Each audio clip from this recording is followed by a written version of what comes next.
Hello and welcome to The Right Idea, where today we're going to discuss all the ins and outs of the people and the policy and the politics of everything that goes on at the Capitol and across the state.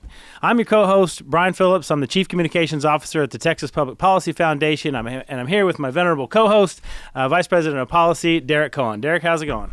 Not too bad. We saw quite a busy week with not a lot going on, I'd say. Not a lot going on up at the Capitol. Well, we'll get into exactly how much did not go on up at the Capitol in our opening segment. But first, I want to lay it out. Later in the show, we're going to do an in-depth deep dive into parent empowerment and what that means. That's going to be a top priority for the Texas legislature this year. We've heard a lot about parent empowerment over the last year. We're going to talk about exactly what that means, how that's defined, the policies maybe behind some of that, and why there might be a lot more to it than you think. Before that, we'll hit all the top topics of the day, where we'll, of course, talk about the inaugural speeches from the governor and the lieutenant governor. And we've got some stories in there. One is in a Democratic attempt to rebrand a little bit, or rebrand the Democrats a little bit for this session. You know, you're hearing some more fiscally responsible language there, so maybe there may be a change of pace for what we're used to with the left. You think conservatives are going to be convinced in the new rebrand? Time will tell. So we'll talk about that a little bit later. But first, of course, the reason you're all actually here to hear all the rumors, the speculation, the conjecture, all the fun stuff that goes on up at the Capitol with the segment that I call Derek's Ledgeland Update. We'll do this at the top of the show every single time. So Derek, as the kids might say, spill the tea. What's going on up at the Capitol? Well, thanks, Brian. And we say facetiously that there's not a lot going on. Of course, we all know that they were still in the 60-day window where they're constitutionally prohibited for taking substantive action on non-emergency stuff. But that being said, we still had two major events this week. We had, as you mentioned, the inaugural addresses, where we had the inauguration of both the governor and lieutenant governor, and they had an opportunity to give speeches and outline their priorities. But we've also had the filing, and this is earlier than usual, the filing of the two chambers' budgets. And I think that in there's a lot to like. There's some question marks just in the policies and processes that's going to surround some of the allocations.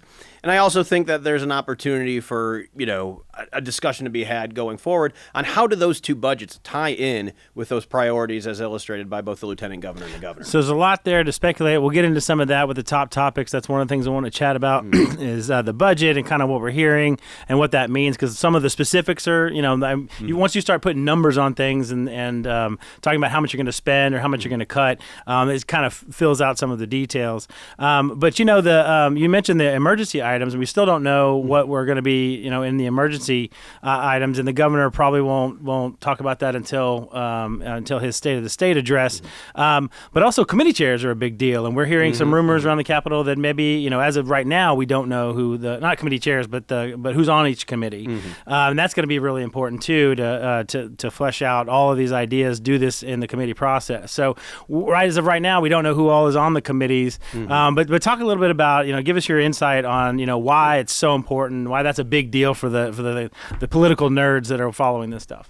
Absolutely, and let's take it chamber by chamber. So the Senate is usually the one, and there's usually not a terrible amount of time in between, but the Senate's usually the one to announce first. I mean, it's a lot easier to do an arrangement with 31 people than it is 150 people, or 149 people, I should say. But not only that, but I'm also pretty sure that the folks within the Senate who are going to be chairing certain committees are likely aware or have a really good indication of that already. Obviously, we saw some movement on the committees themselves in the Senate. When I say that, I mean as they're outlined by the rules. We saw that higher ed and education are now one committee, with higher ed as a subcommittee of the education committee.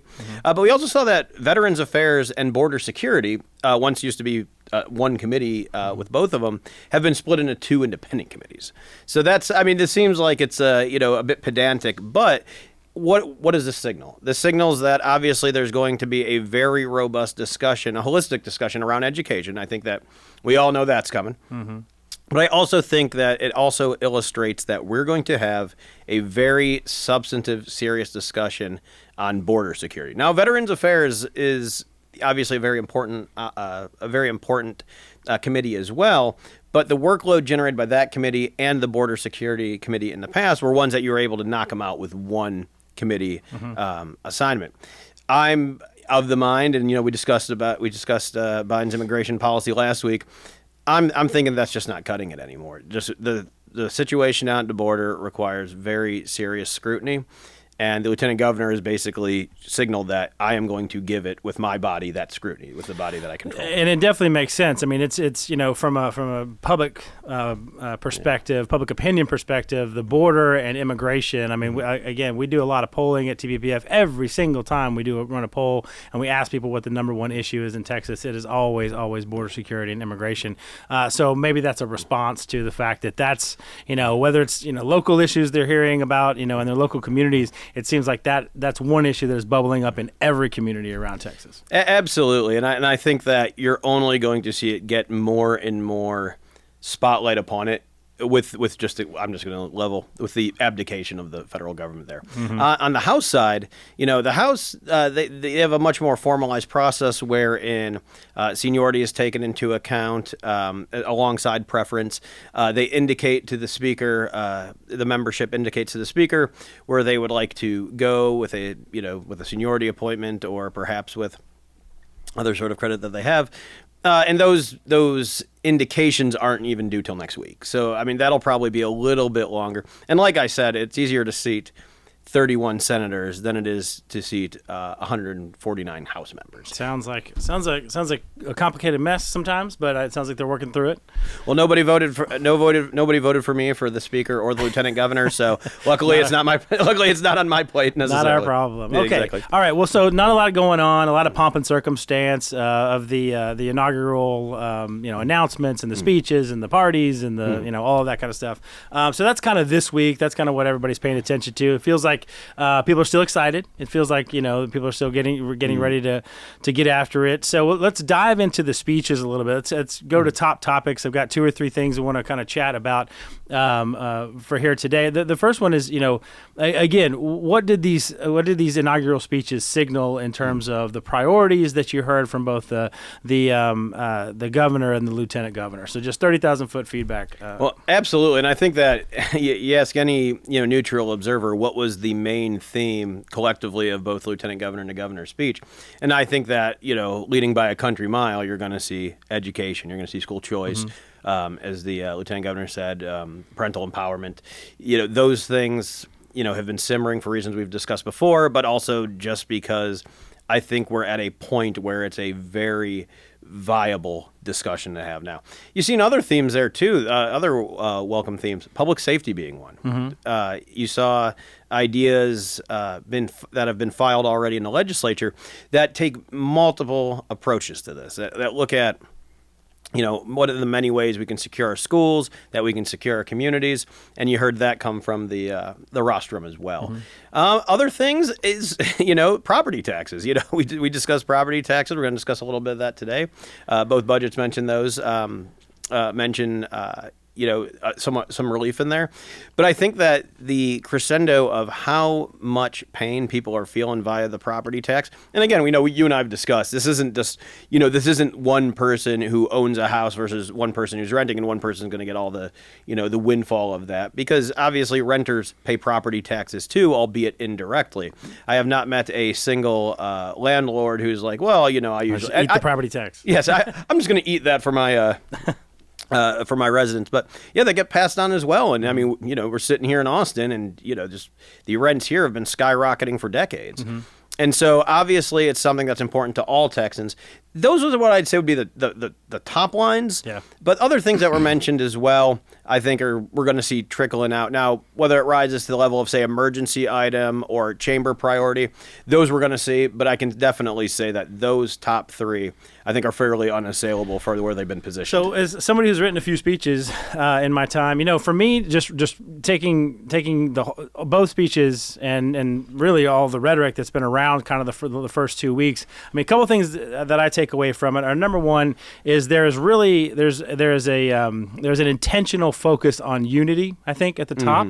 I mean, you actually had, Dan Patrick stand up there and say, the governor and I are all in on school choice. I mean, I think the takeaway there was that, we're going to do school choice for a lot of people. For the media, they really focused on, well, school choice is going to be a big priority. For me, it was, showing that there's no daylight there between the folks at the top, the big three, so to speak. And frankly, for the past, ever since the election, really, I think everyone's been kind of trying to make that point that Republicans are, at least on the policy side of things, on most policy issues, are in agreement on what should be done or the issues that should be focused there. So that's one big thing that I walked away with is that there's going to be unity there. The second is is we have a state that functions. We have a state that can take on big issues in our legislature, and we're not we don't have super majorities in each of the chambers, which means that Democrats will be at the table, Democrats will be giving speeches and making their points, and there'll be a real debate here. But at the end of the day, we're actually going to get things done, and we're going to have to pass a budget because, of course, we can't run deficits at the state level. We're going to have to pass a budget, and the budget is going to have some serious measures of fiscal restraint. We're going to do difficult things like parent empowerment or do the property tax. I mean, the stuff that I've looked at is very complex issues on how we collect and spend property taxes. Very difficult, and getting in there and really trying to fix the system so we're not back here dealing with this every couple of years. There's a real sense that they're trying to take on big issues and show that state government, maybe conservative run government, can really fix the big issues and can really make progress and make to some extent make people's lives better than they were. So it's the rhetoric to me says a lot more than just the policy stuff. Well, the unity point is a really, really good one. And obviously, there's not going to be perfect consonance between the House, the Senate, and between the big three. That's just, one represents a body of 149 other members, one represents a body of 31 members, and one represents the entirety of the state. And so those are not necessarily things that overlap perfectly and, circles on a Venn diagram. But I do think that we are seeing that center of that Venn diagram is the items that you just mentioned. And we are going to see some big, some big ideas. I think there's going to be some big bad ideas, too. I think we've already seen some of those filed as well. Might even talk about some later. But I think that when it really started chartering a mandate for leadership, when I say mandate for leadership, I don't necessarily mean that in an electoral margin. I mean a mandate for leadership saying that, you put your trust in us. Here are our promises. Hold us to this work. Check our work on this, here in 2 years and 4 years, whatever the case might be. And from what I've heard, both from talking to staff members and actual members that were in the attendance there, they're ready to get to work. And that is not specifically just with Republicans or Republican staff. There are a lot of Democrats who took a lot away from those speeches as well. Again, property taxes, right. Last when you cut a check, you don't put what party you're on.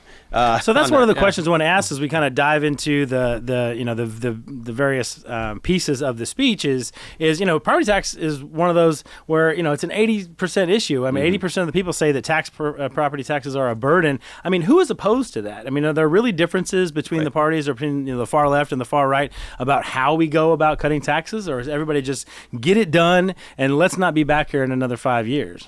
Well, absolutely. I'll tell you exactly who's opposed to it. It's the individuals who collect and then spend the property taxes. So local governments are going to be angry about the changes in the system. Absolutely. I mean, you only need to look as far back as the SB2, HB3 debates of previous sessions when we started putting revenue cap limits either on school districts or on political subdivisions, whatever the case might be, is you would have thought you just kicked the hornet's nest that said cities on it if it was a really hackneyed political cartoon. But yeah, they came out of the woodwork, and not every single one of the critiques against those particular policies were in bad faith, but many were simply untenable unless you absolutely start from the premise This money is entitled to whatever the political subdivision is, and we are allowed to get it however we see fit. If we want to raise the tax rates, that's fine. If we want to balloon our revenue out of control, that's fine. But we're the local governments, and we're entitled to it. That doesn't carry water anymore. No. I think people are far too keen consumers of not only the information that's out there, they know what's coming out of their bank account every year, going into their escrow, or they're cutting the check directly to the county. Yeah, I mean, I think that's one of the things that I think is a misconception, is that people don't really know how much they pay in property taxes. I mean, certainly the public opinions would show that it's a significant burden on people, so they know that it's a significant amount of money that they spend every month that's going into escrow and so on. So I think there's a ton of money to work with here with the surplus. There's a ton of demand and anger about the situation. So it seems like those two things could get together and create a real opportunity to do something on property taxes. Move on real quick to another issue that both mentioned, that everybody's mentioned really, is school safety. Obviously, with the tragedy in Uvalde last year, it has to be something that the legislature is going to have to address. It seems like the two sides are lining up, as you might expect, with Republicans talking mostly about mental health issues and finding ways to identify folks who are already troubled, who may end up committing those kinds of crimes, and trying to identify them and getting them help before they end up doing that, versus the left, which of course goes right to gun control and saying, well, if you just eliminate all guns, then no one can commit gun crimes, which is a odd argument. But I mean, how do you think that's going to shape up going into the session? Well, I mean, I'll just put the bottom line up front. I think any sort of restrictive measures on firearm purchasing or ownership are just dead on arrival, and that's not me saying this as a Second Amendment zealot, though I could probably be called such. But I just think that if you look at the expressions of both legislatures, both in last session and in sessions previous, it's just there's no appetite for it. You see bills get filed that get heard and don't even have the votes to get out of the committees. Yeah. So I don't think do Republicans pay a price for that? I mean, it's a little squirm. I mean, just as as a comms person, it's a little squirm-inducing, to watch people who have been affected by the tragedy. I mean, say, this is what I want. This is what I think would make my community safe. And to have, Republican politicians sit there and be defiant in the face of that and say, we're not going to allow any gun restrictions. And so I'm curious to know if you think that Republicans will ultimately pay a price for that in the end. To be honest with you, no. And that's not me being cynical or doubling down on kind of the ethos of the state that really supports autonomy and self-defense and the ability to defend oneself. I honestly don't think that the ideas that they're passing on, even though there are folks that are very animated, let's not act like slain children is not one of the most visceral concepts that we have in our zeitgeist. But that being said, none of these ideas that they're proffering, and they're selling them as packages or selling them individually, would fix that. Now, on the other side too, I do want to caution conservatives, because it's like the whole idea of pre-screening, catching somebody beforehand. That's not a perfect solution either. There are a lot of things we can do in that space. Don't get me wrong. But that in and of itself is not a perfect solution. Say all the way down to the folks who want to make sure all but one door to the school is locked. Yeah. I mean, all it takes is one teacher going out for a smoke break, and that entire system is brought down. But what we see and what we generally look at, and I don't want to go too much into my history about, with police consulting and whatnot and security management. If you do say so yourself. Yeah, Cincinnati Zoo, you might have heard of it. But one of the big things that you can do is make the marginal improvements. Like, for example, the locked door. The locked door thing is a little more complicated than just making sure doors are locked, because obviously you have OSHA considerations and things like that as well. But making sure that, you do have a physically hardened structure. There are ways of detecting and interceding somebody that might be a threat to people. And there are ways that we can actually... I don't want to say there's going to be easy ways to... all we need to do is legislate, don't be evil and don't do that stuff, because obviously that's not possible. Why can't we do that? But there are ways that somebody who is feeling that level of disaffectation, someone who's getting into those abysses of mental illness. Depression, mental illness, yeah, to make sure that they're at least being detected and making sure we're making a good effort to pull them out. But otherwise, the policies of let's restrict magazines to whatever size, let's raise the age for purchasing certain weapons, which even again let's assume that even was constitutional. That in and of itself may have interceded in this particular path the one guy in Uvalde did, but it wouldn't necessarily have dealt with the mass other or the other mass and shooters. That's what I think that if you're going to do gun restrictions, you really have to demonstrate that the effect of your restriction would have actually stopped these crimes from taking place, which is always the very difficult thing for them on their part. So, all right, so we've talked about the policies, talked about the legislature, the inauguration. I want to get into a couple things that I happen to see, which I just want to kind of get your take on. This is a completely different direction here. So I want to give Democrats their time as well, liberals their time, because they're going to be a big part of the legislature as well. What I thought was interesting was what appeared to be some rebranding on the part of Texas Democrats, because maybe they're tired of getting criticized as being the big spenders and people who are always, big tax, big spend. I saw that Representative Trey Martinez Fisher from San Antonio issued a statement on behalf of the Democrats talking about the inaugural speech as well. And so I wanted to read a couple paragraphs from this, just because I thought it was interesting in terms of the framing and the communication and the branding. He said, all over the states, families are having difficult conversations around the kitchen table about rising costs of goods and services. A dozen eggs are $6. College tuition is rising, and insurance and utility bills are skyrocketing. Almost kind of sounds like Republicans, right? I mean, a lot of Republicans are criticizing Biden for inflation and the cost of goods and all of that as well. So, so I'm on board. I'm with this message.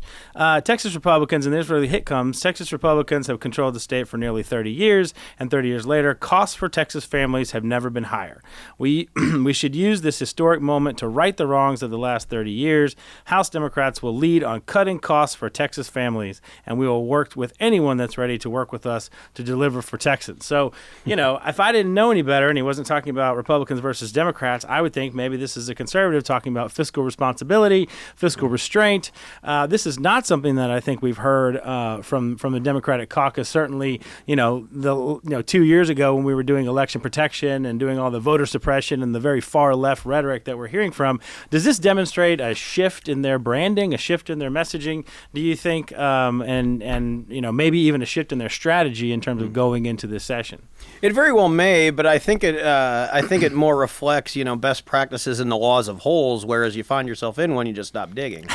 And I think something that's important to point out is they've talked about that it costs increasing over the last 30 years, and that has happened. I'm not going to dispute that, and I am going to I would actually accept the premise that it is getting tough for Texans. Now, I would ask Mr. Martinez Fisher, who he voted for in this last presidential election, and want to know if he would want to take another shot at maybe that messaging question.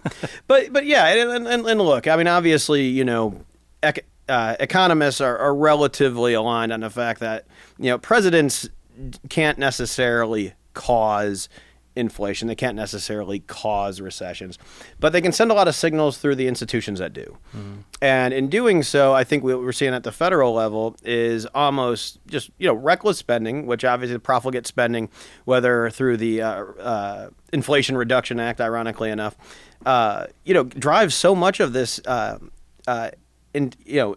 cyclically. And so pointing out that that things are more expensive right now, I don't think redounds to Mr. Martinez Fisher's benefit. Now, I will say that if you looked at the way the cost of living has increased in states other than Texas versus Texas, mm-hmm. I think the last 30 years also don't necessarily support his messaging. Now, will this mean that all the bills that we see from the House caucus will be, fiscally neutral, paid for as they go? Probably not. Well, I'm not going to hold my breath on that, Brian. In the same day that I read that statement, I also read in the Texan News that a Hays County Democrat proposes mandatory climate change action plan for Texas, which, of course, if you know anything about these climate change action plans, they usually pop up in cities. They're popping up in cities across the country. They tried to do one in San Antonio. And, of course, the upshot for most of these climate change action plans is, of course, to make energy more expensive. And of course, if energy is more expensive, literally everything you do, everything you buy, it becomes more expensive. And so some Democrats are not on board with that message, or at least are not yet, getting in line with the branding that the Democrats are going to be the cost cutters of this legislative session. So anyway, we'll move on from that because I want to get in depth on on an issue that's probably one of the top 2 or 3 issues that we're going to be getting into, and that is the issue of parent empowerment.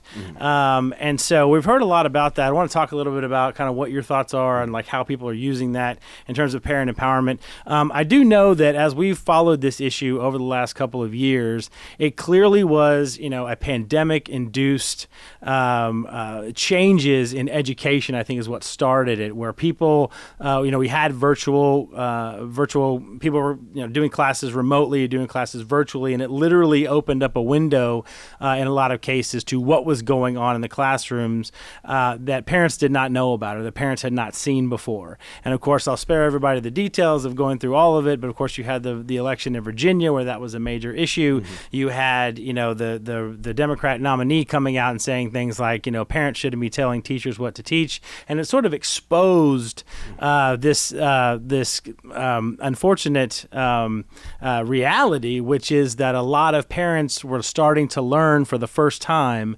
that maybe the teachers and principals and administrators and school board folks, or these school officials, were not actually the partners that they thought they had in teaching their kids. That they would learn about what's going on in schools, they would learn about things like CRT or this radical gender ideology, the way it was being taught, or just frankly were dissatisfied with the quality of the education that their kids were getting. And so as concerned parents, of course, you would do what any parent would do. You go and you talk to the person who's in charge of teaching your kids, whether that's the principals or the teachers directly. And what they found is that a lot of folks basically didn't want to have it. They were obstinate. They were angry about being questioned, and so they went up the level to the superintendents, and they found a system that was simply created to protect the teachers and the principals from any of kind of criticism. So they went up to the school boards, and that's where I think things exploded, because you have now these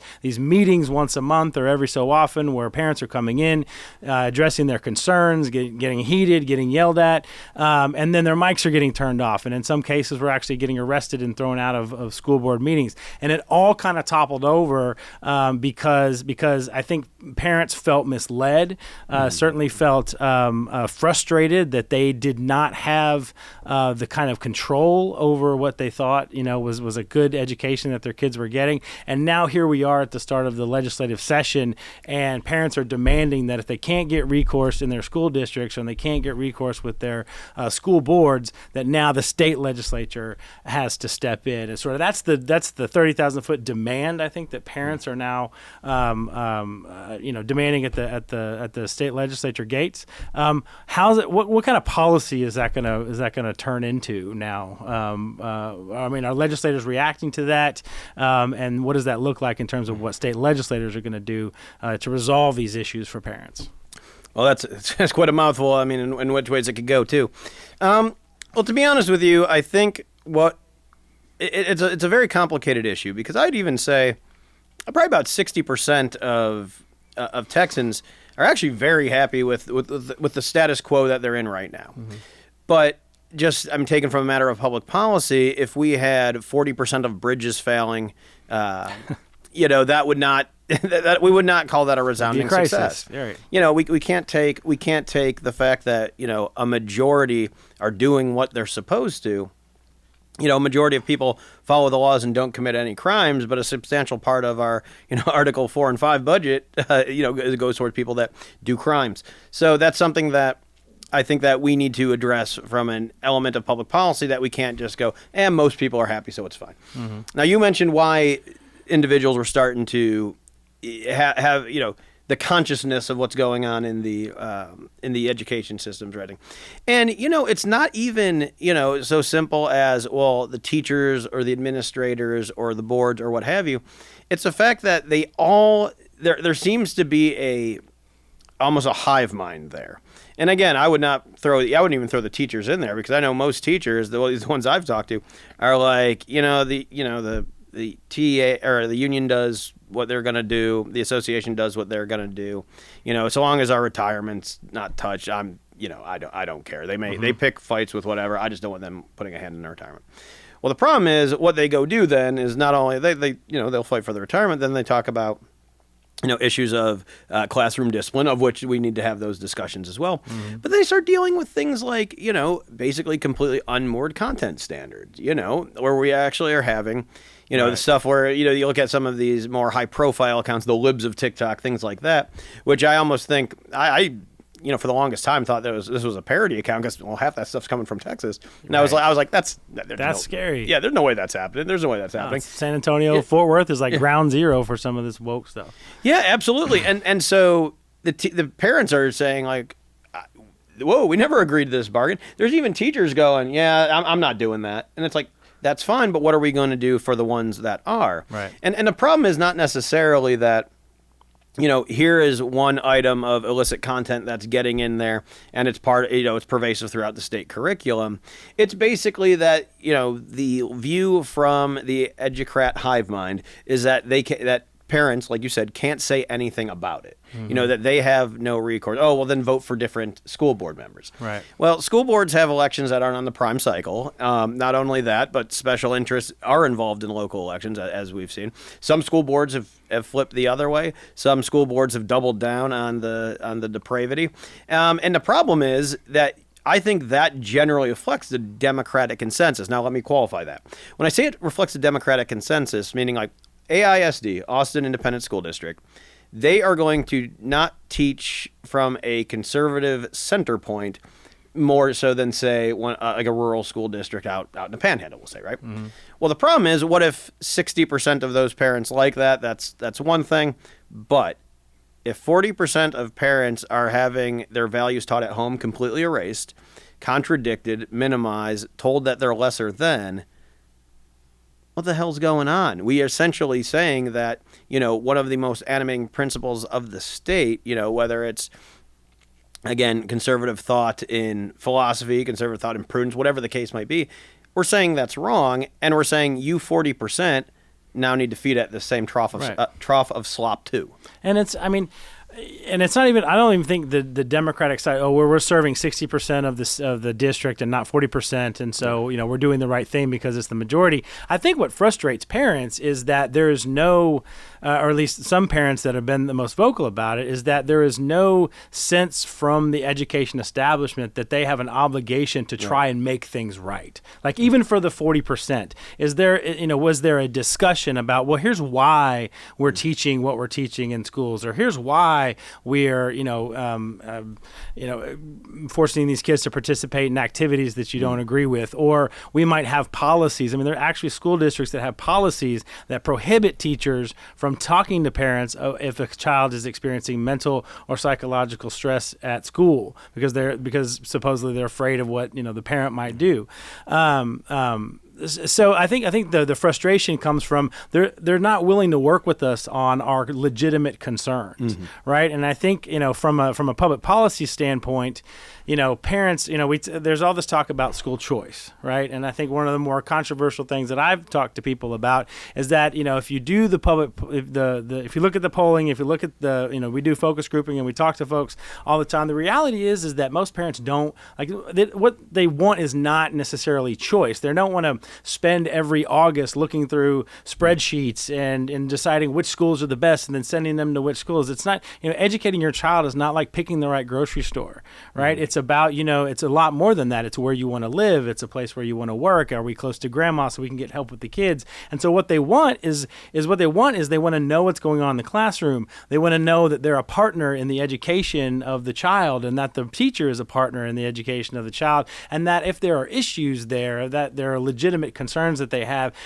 somebody who's willing to work with them on that and not tell them to pound sand and cut off their mic. And I think if we can at the state legislature level, somehow, create a system where parents are in charge, where parents have more control, where they can enforce that relationship, and that the school district officials have to be more responsive to parents' concerns, I think at the end of the day, the choice issue might even go away, right? Because you've got a system in which people are resolving issues. But the reality is, as long as the teachers and the system, or not the teachers, but as long as the system is set up to protect people from ever having to resolve those issues, then I think you have to have choice. You absolutely have to have the ability for a parent to decide, well, I'm not going to send them to that school. I'm going to be able to send them to a different school. And by the way, choice doesn't just mean, well, then you can uproot your entire life and move 100 miles away to a school district that you like. I mean, that's not really a choice for the vast majority of people.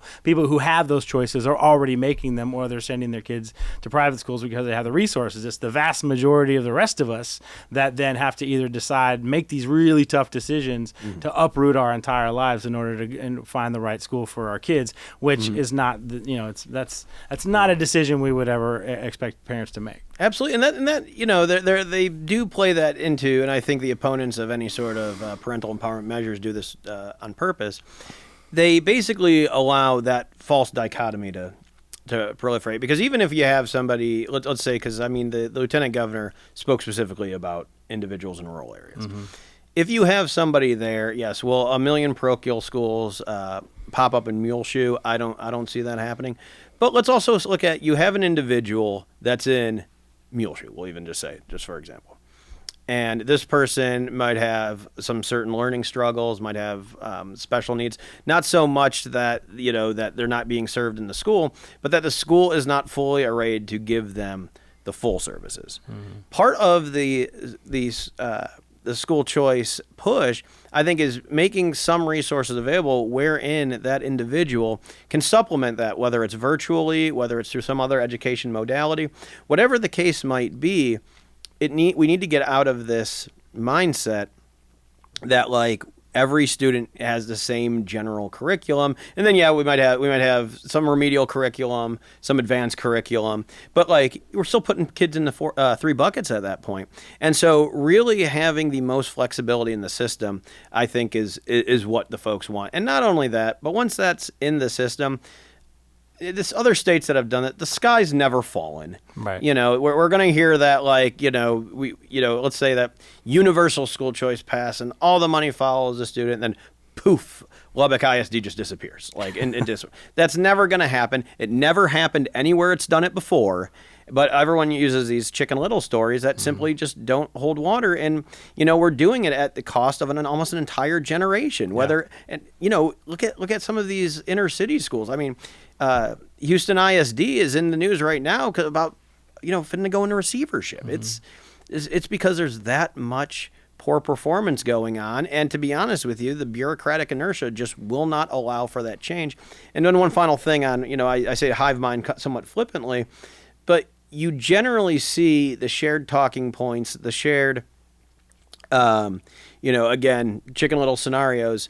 It's once a actual opposition to something becomes such, almost becomes sentient and starts just trying to protect the body. Yeah. That's when I usually get very suspect of that, because I'm like, this is not about, you say, the argument saying, look, we want to do this to preserve good public schools for our children.